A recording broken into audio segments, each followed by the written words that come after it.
episode, we're going to continue our discussion of spiral dynamics by discussing the latter four stages in the model, as well as some of the finer details of the model. So after stage blue, which again is the conformist, often religious stage, society moves on to the next stage, which goes back to being individualistic, which is called stage orange. Stage orange starts with the advent of science.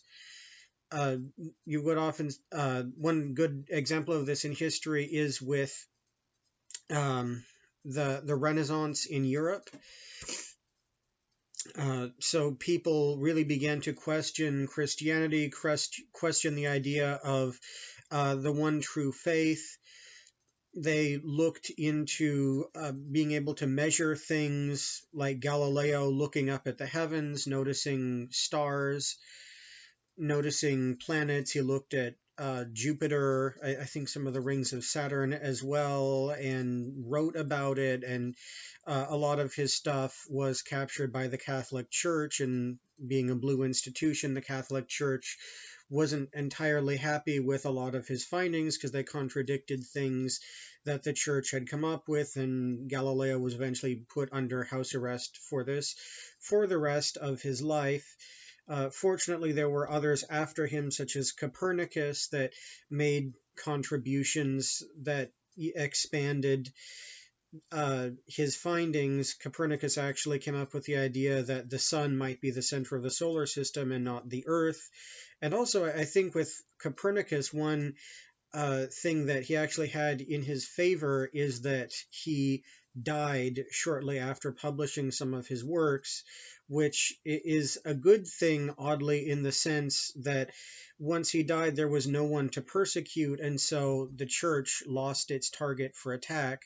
And because of that, a lot of his works actually survived, and they were expanded upon by Isaac Newton, who basically founded the bedrock for modern physics, law of gravitation and calculus and related things. And this in Europe was really what got Stage Orange going. Stage Orange is the first stage that can be objectivist. It tends to be atheistic, science-based, and during some of the later aspects of it, the more modern ones, it moves on to individualism, money, the idea that the government is something that should stand back so that the individual can take hold. It's these days, America is overwhelmingly orange, modern America. I mean, there's still a strong religious undercurrent in America, but in terms of like the bedrock ideology, individual liberties, freedom of speech, the right to bear arms, and so forth, all of these are stage orange ideals. Everything's about the individual, everything's about progress and innovation and technology. Orange often takes it doesn't really look at tradition as being something that is relevant, and because of that, it actually can be sometimes cruel to blue institutions, because it'll just uproot everything and just be this new thing we've invented by these people who have more money than you. We're just going to install all this stuff, and the people who were there already, who might have been living there for hundreds of years, doesn't matter. We're just going to come in and usurp everything. This is often the way Orange does things, is a misapplication of Orange. Also, Orange tends to be very toxic toward the environment. They make pollutants and greenhouse gases and just dump toxic stuff everywhere, sell poison to people, as in the case of alcohol, cigarettes. For a while they were selling lead in stuff like gasoline and paint, and that was getting in people's bloodstreams. And it was only like up until the 80s when people from the next stage up, which I'll talk about soon, called Stage Green, finally were able to legally intercept it and turn that around, and thank God they did, because now there's not lead everywhere, which would just be disastrous. So now we're going to move on to the sixth stage, which has more of a communal focus, which is stage green. Stage green, things shift towards being responsible. They still like people are still free in stage green, but it is overwhelmingly communal, and it's all about people need to be aware of what they're doing, aware of the environment. It's a celebration of life, a celebration of trying to make the world safe and loving and happy. The stage green wants to be the big equalizer. Yeah, it's not fair to have large corporations that have billions, sometimes almost trillions of dollars, if you count the stock market, and other people who are homeless. It is a serious problem. I don't mean to sound like I'm like beating under the rug or something. It is a legitimate problem that I will definitely be covering in episodes long after the Spiral Dynamics series. Although, of course, this can be taken to excess, just as any stage can. In the U.S., liberals, of course, are green-leaning, in the same way that conservatives are blue-leaning. Of course, both liberals and conservatives in this country are still overwhelmingly orange, but one leans slightly in the blue direction, one leans slightly in the green direction. Stage green, it's about the focus on the whales, focus on the polar bears, focus on, we need to do something about systemic racism, which is, of course, a serious problem. The need to make sure that everyone has opportunities that are actually equal, actually accessible. People with disabilities need to be allowed in, things like this. Universities tend to be in between green and orange, tend to be very green leaning, and for this, universities will get attacked by conservatives because that conservatives see them as just Democrat Party producing institutions. I mean, it's not a whole lot of truth to that. I've actually been through the university myself, have a degree in physics. There's a bit more going on than just manufacturing liberals, like going through physics. Physics actually is sort of libertarianish, ultra scientific. The professors are like cats, but that's an aside. Anyway, back on stage green. The taken to its excess, the full deep green would be New Age hippies, people who are ultra relativistic. All perspectives are valid, all cultures are valid. They're all, in a sense, the same. This culture has this much relative to this culture. We need to help this culture, so they're all on a level field. Relativism is something that's super big in stage green. And there's certain pluses and minuses, and one obvious drawback to relativism is that if there are people who are legitimately more capable, who can be more functional in a certain role, then you actually do want those people upward in a hierarchy. And of course, for that, you need a hierarchy. And, that's sort of a problem that green has and will have to deal with. And at this point, we're starting to look a little bit into the future here, because green itself still really hasn't had that much time to develop in the world. Globally, only about 10% of the planet's actually in green yet, so it's still developing. But futurely speaking, as we move on to the stage beyond green, which is called stage yellow, there will be an understanding that actually you do need people who are capable and knowledgeable and who actually know things so they can take a functional role. So stage yellow, which is the seventh stage, switches back to being individualistic in focus. Stage yellow is it's the first stage in what's called the second tier. So up until now, the first six stages, beige through green, those are all first tier, and they're called survival stages in the sense that beige through green are all focused on, I just want to survive, whether you're doing it as an individual or as a community or some combination. They're all survival focused. they don't really care about any of the deeper things. They're just either trying to make the world livable, or trying to make their own lives more livable, or trying to make their own culture more capable and able to survive, and things like this. Whereas with second tier, so that's yellow, turquoise, and onward, the second tier stuff is being focused. It's more focused on, I don't really care about surviving anymore. I want to actually experience the universe, experience the magnificence of reality, experience what it is to just know things and be things. So it's called being, sometimes called the spiritual tier.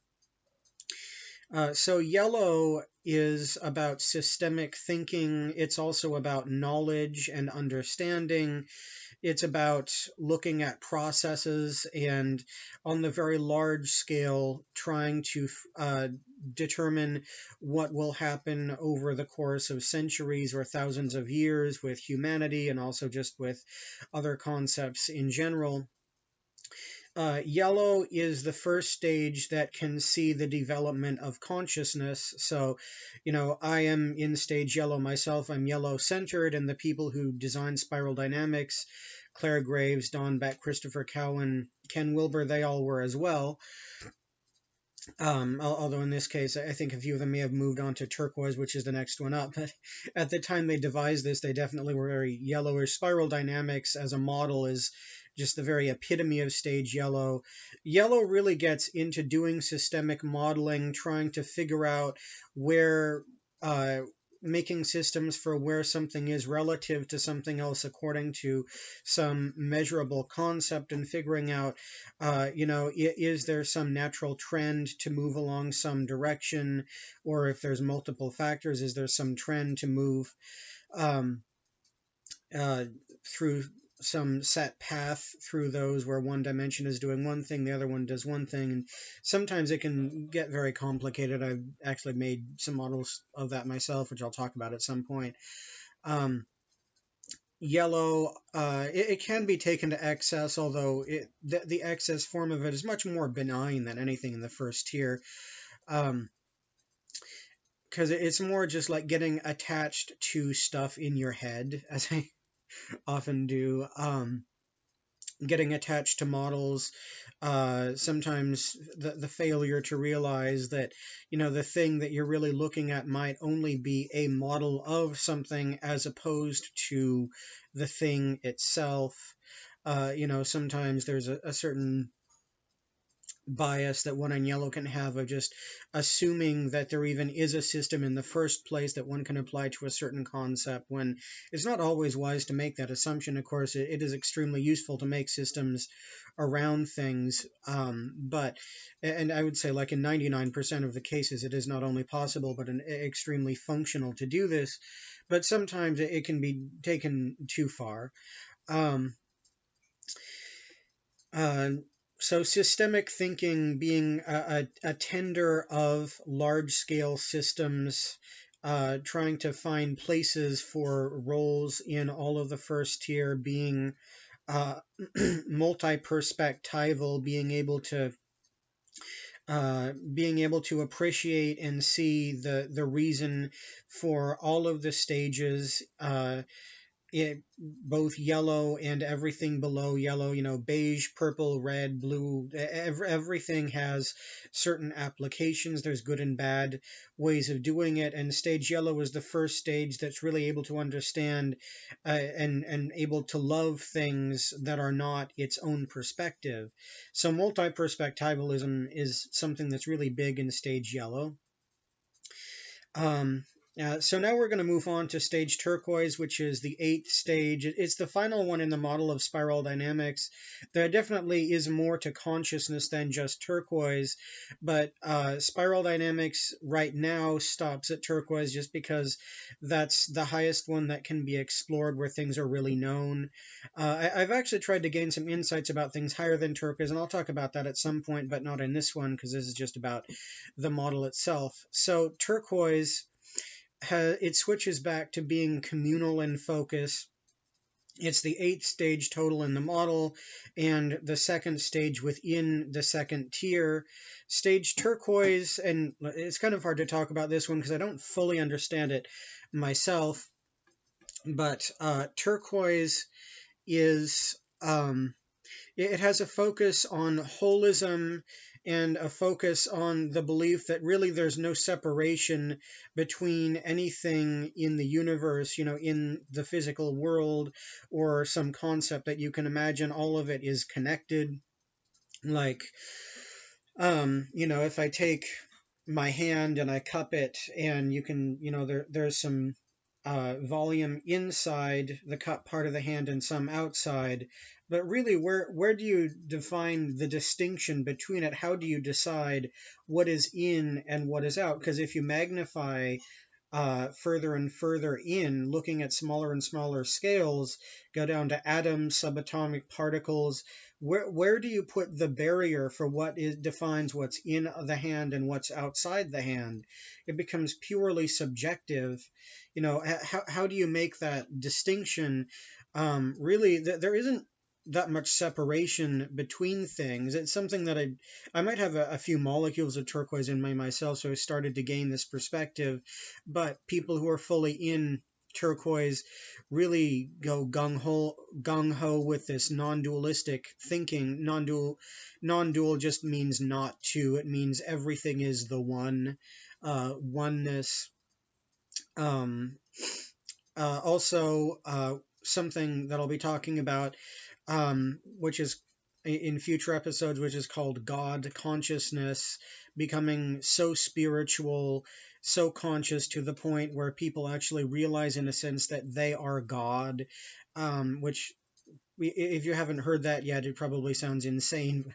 That is something that a lot of people in turquoise seem to realize at some point, just because they have an interest in certain types of spiritual work, where they realize eventually that they are, in a sense, God, and so is everyone and everything else. Life is a dream, an illusion, and this is all related to oneness. It's quite an interesting stage, and I wish I could say more about it. I mean, I suppose I can. After I'm done with this video, I actually do mean to make individual episodes for each of the stages, and I will definitely do one for turquoise and explain more of what I know about it. But I think I've covered all the really basic stuff that I understand for turquoise here. So this is basically the model of spiral dynamics, going from beige to turquoise. As a few final notes, it's one thing that's very important to understand about spiral dynamics. It's a very nuanced model. Is that no one person takes things only from one stage. Every person is usually some blend of 2 or 3, sometimes even 4 different stages. In my case, I have a lot of yellow. I also have some green and some blue. But these days I'm most commonly in yellow. Everyone has certain aspects from various different stages that they use in various different situations. So you can't just label these different stages. They're not really groups or types of people. The stages are just very broad regions on a continuum that everyone accesses at various different points in their lives for various different reasons. And it's important to keep this in mind. It's just such a fascinating model. It's such a wonderful thing to even talk about. Um, So yeah, I definitely will do an entire series after this video, just covering all of the stages individually, and there's probably even going to be more after that. Now, of course, I will be putting more on this channel than just spiral dynamics, but there will be a great deal of spiral dynamics on this channel, just because it's such a fascinating model. But we're already at 20 minutes, so I am going to stop it for this video. It's very long. So yeah.